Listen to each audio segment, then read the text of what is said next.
Bienvenidos a Consalud Televisión. Hoy vamos a hablar de una enfermedad hemorrágica hereditaria que no es del todo conocida, la von Willebrand, que afecta entre el 0,6 y el 1,3% de la población mundial. Para ello tenemos con nosotros a Laura Quintas Lorenzo, vicepresidenta de la Federación Española de Hemofilia y paciente con Willebrand tipo 3. También tenemos a María Teresa Álvarez Román, jefa de sección de trombosis y hemostasia del Hospital Universitario de La Paz de Madrid, licenciada en Medicina y Cirugía por la Universidad de Salamanca, doctora en Medicina por la Universidad Autónoma de Madrid y presidenta de la Comisión Científica de la Real Fundación Victoria Eugenia. Y por último, a Tatiana Costa Rodríguez, facultativa especialista del área en ginecología y obstetricia del Complejo Asistencial de Salamanca, profesora asociada de la Universidad de Salamanca, graduada en Medicina por la Universidad de Navarra, especialista vía MIR en el Complejo Asistencial Universitario de Salamanca y doctora cum laude por la Universidad de Salamanca. Bienvenidas todas, muchas gracias por estar aquí. Gracias. Lo primero de todo será conocer esta enfermedad, ¿no? Que es principalmente por los síntomas que tiene, ¿no? ¿Cuáles son estos síntomas? No sé quién, si quiere... Maite. Maite, pues la enfermedad cursa con lo que nosotros llamamos sintomatología de sangrado mucocutáneo, ¿no? Que es fundamentalmente pues, hematomas y luego sangrado pues, a nivel de la cavidad oral, también el sangrado nasal, es muy frecuente las epístasis.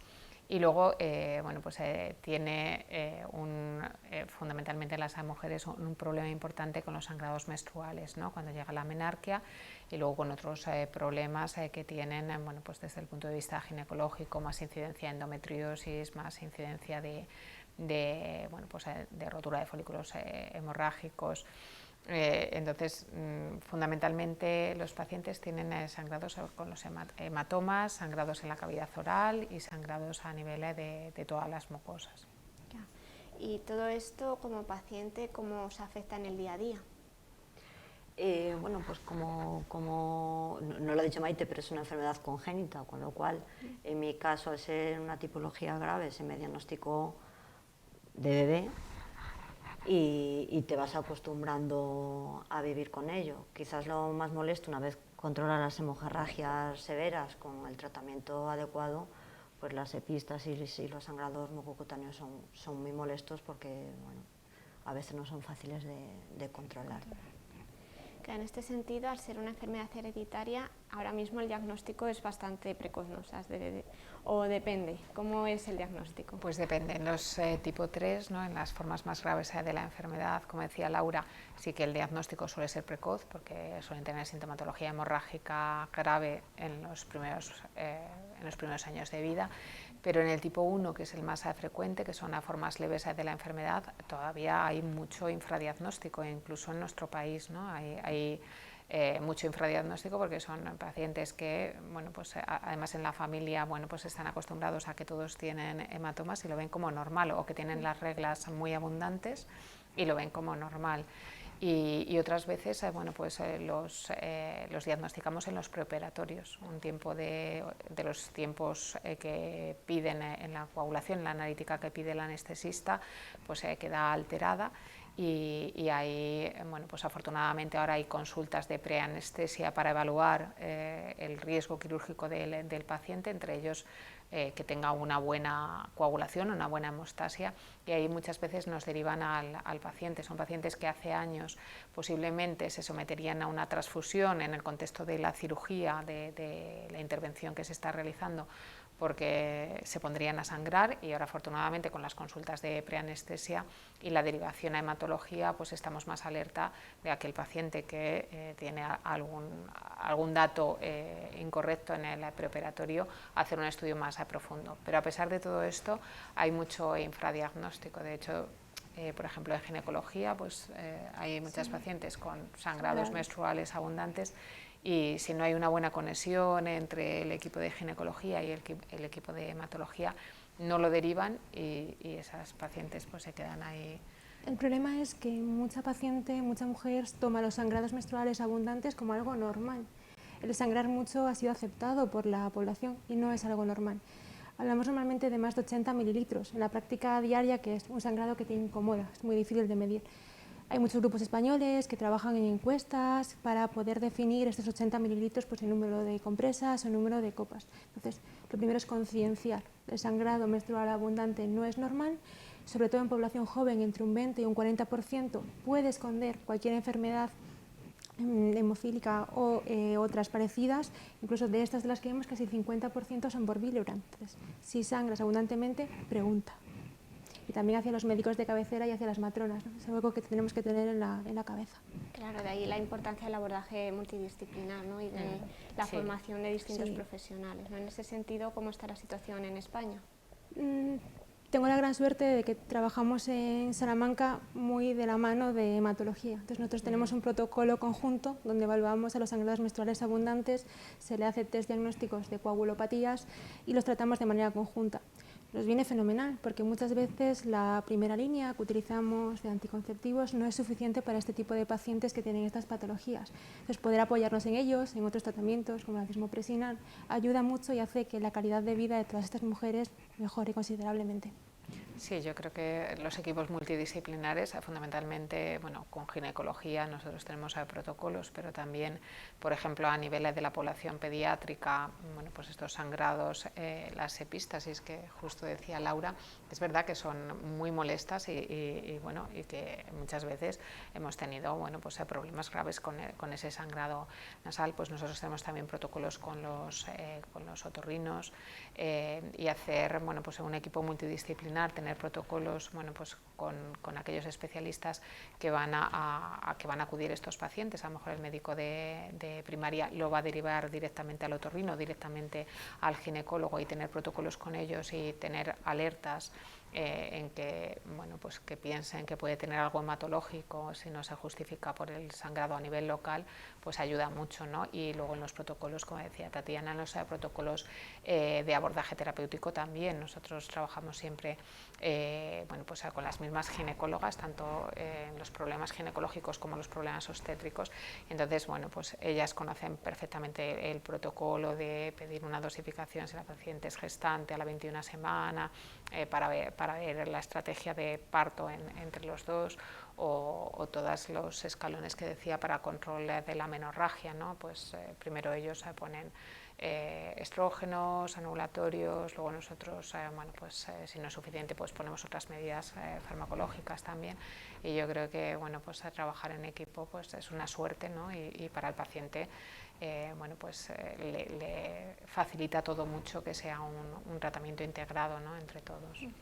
En este sentido, aparte de un tratamiento integrado, supongo que es necesario a lo mejor más formación en especialidades como farmacia, que al final son los que detectarán más fácilmente, o bueno, en ginecología también, a los pacientes que presentan estos tipos de hemorragias, ¿no? En ese sentido, en España necesitaríamos más formación de estos profesionales.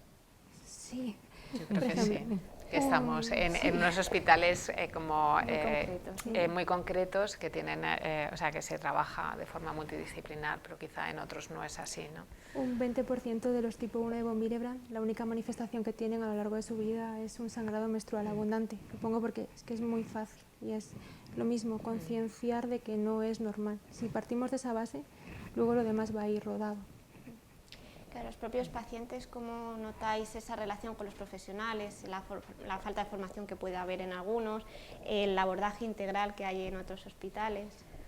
Yo creo que ellas lo han descrito perfectamente. El problema es que en España existen 17 comunidades autónomas con 17 sistemas de salud diferentes, y entonces tenemos centros que efectivamente son referentes y trabajan de forma multidisciplinar, lo cual nos ayuda como pacientes a un rápido acceso a diagnóstico y tratamiento y a un buen seguimiento, pero otros muchos hospitales más pequeños o que no trabajan de esa misma forma nos cuesta mucho más. Primero, acceder a un diagnóstico, que haya esa sospecha, no solo por parte del paciente de uy, estoy sangrando mucho, esto no es normal, sino que muchas veces acuden pues al médico de atención primaria o incluso a ginecología y nadie sospecha que una mujer que sangra en exceso tenga un problema de coagulación, lo cual es muy curioso, pero es habitual. Y entonces, por eso mismo, hacemos desde FEDEMO y sus asociaciones campañas de concienciación, porque necesitamos que no solo los pacientes sepan que pueden tener un problema hemorrágico, sino que los profesionales sanitarios lo tengan en cuenta y empiecen a diagnosticar y a trabajar de forma coordinada. A nivel de tratamiento, ¿cómo ha mejorado el abordaje de los pacientes y cómo es ahora mismo la calidad de vida de estos pacientes, sobre todo del tipo 3, que es la más severa? Bueno, pues ha avanzado muchísimo, ¿eh? Yo, justo como tenemos una ginecóloga aquí, yo me acuerdo que muchas veces cuando yo empecé a trabajar, bueno, pues estas pacientes desafortunadamente acaban con una histerectomía, que ahora es una cosa que nosotros, bueno, la histerectomía ni por asomo nos lo planteamos, ¿no? Pero preservamos mucho, bueno, pues el deseo genésico de la paciente, o sea, ha cambiado por completo, y eso ha cambiado, yo creo que también por los tratamientos que tenemos, ¿no? Tenemos tratamientos ahora mismo concentrados que nos permiten hacer una profilaxis. El tema de la profilaxis en Willebrand es una cosa que, bueno, a partir de las guías, la publicación de las guías en 2021, ya está todo el mundo como más concienciado. Nosotros llevamos haciendo profilaxis en el centro desde hace muchos años, pero bueno, pues la profilaxis es una opción para los pacientes tipo 3 y algún paciente con fenotipo hemorrágico grave de tipo 2, que ha cambiado por completo el curso de la enfermedad. Y luego tenemos tratamientos eficaces y seguros para hacer cirugías en estos pacientes de una forma segura y para tratar los episodios hemorrágicos. Entonces, bueno, el arsenal terapéutico que tenemos ahora, bueno, pues es muy amplio y te permite un tratamiento, bueno, pues muy adecuado de los pacientes. No sé si queréis añadir algo más, a lo mejor en la calidad de vida, ¿no? Que es Yo creo que preguntabas antes en qué afecta este tipo de enfermedad y en realidad lo ha resumido perfectamente Maite. Hace años, no tantos, nos afectaba mucho más porque cada vez que tenías un sangrado tenías que acudir al hospital a ponerte tratamiento, si había tratamiento en esos momentos. O la primera opción era siempre algo muy radical. Actualmente no solo tenemos acceso a profilaxis en algunos, bueno, en los casos que están indicados, sino que además sí que tenemos un mayor acceso a tratamientos, lo que dice ella, eficaces y seguros. Sí que es verdad que el nivel de acceso difiere en función de la parte del país donde vives, pero por norma general no suele haber demasiados problemas en el caso de von Willebrand. Sí. Otras coagulopatías es diferente, pero creo que eso sí nos ha ayudado a tener una vida mucho más cómoda y a poder manejar nuestras hemorragias pues desde casa, en realidad, que al final ayuda. Hemos dado algunas pinceladas de lo que es posible mejorar, ¿no? O que a lo mejor hay que mejorar, pero en general, ¿qué reivindicaciones tenéis los pacientes de von Willebrand? Pues en general, quizás por una parte a los pacientes, es decir, aquellas personas que no tienen muy claro si tienen una coagulopatía o si tienen un von Willebrand, qué tipo de von Willebrand tiene, porque eso sucede mucho, y que sepan que hay tratamientos y que pueden acceder a ellos, porque sí que es verdad que siempre se habla de hemofilia y casi nunca de von Willebrand hasta ahora, y tenemos como que estamos pacientes de segunda, por decirlo así, y a los profesionales sanitarios que piensen en que esos pacientes también tienen derecho a tener un buen tratamiento. Una epistosis puede parecer una cosa menor, pero no lo es. Tener una regla abundante no es una cosa menor. Que no puedas salir de tu casa en 3 días porque estás sangrando demasiado y no puedes ir al colegio o al instituto o a trabajar, es un problema serio y que hoy en día se puede abordar correctamente. En ese sentido, sí. Tatiana. Al final es concienciar del diagnóstico, de que este sangrado no es normal, hay que hacer algo. Lo decía perfectamente. Al final tienes una paciente que está sangrando, le impide su vida normal, su vida sexual, su vida laboral. Y se dicen que hay más de 2 millones de dólares al año en bajas en Estados Unidos solo por esta enfermedad y los sangrados menstruales abundantes. Entonces, para mí es concienciar. Existe la enfermedad, hay tratamiento y podemos mejorar la calidad de vida, y todos los profesionales del ámbito sanitario tenemos que estar pendientes de ellos.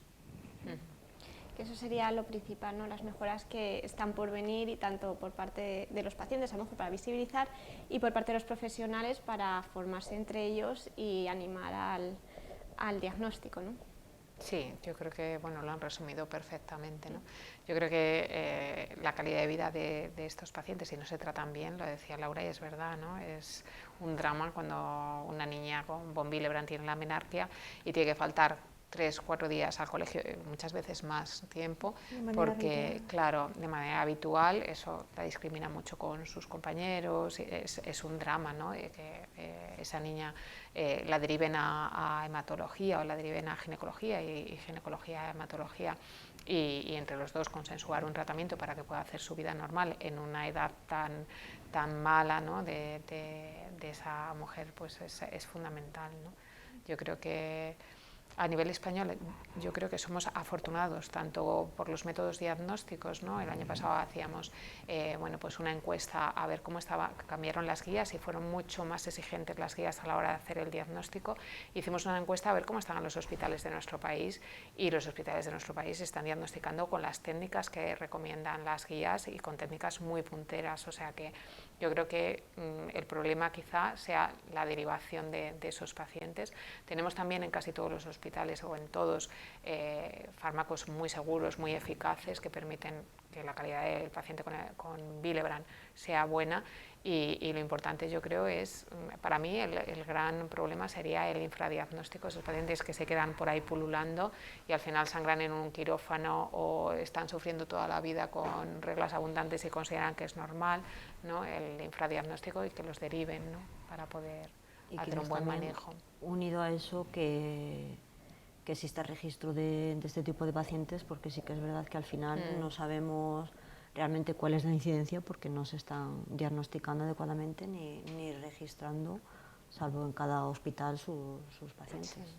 Sí. Ahí, bueno, está el PCM, ¿no? Que sí que tenemos una aproximación, pero es verdad que un registro con más datos estaría muy bien. El registro, más o menos, aunque sea una aproximación de cuántos estaríamos hablando, y de esta manera podríamos calcular el porcentaje de infradiagnóstico que habría en Es España. un 1% en la población, y exactamente no sabemos el número de pacientes que hay registrados en España, pero bueno, hay un registro ya dentro de la Sociedad Española de Trombosis y Hemostasia que va a intentar recoger todos los pacientes con coagulopatías congénitas, y hay un registro justo para el perfil clínico molecular de estos pacientes, pero o sea, tiene la incidencia de los centros que han ido derivando muestras y datos, y no es una incidencia muy global.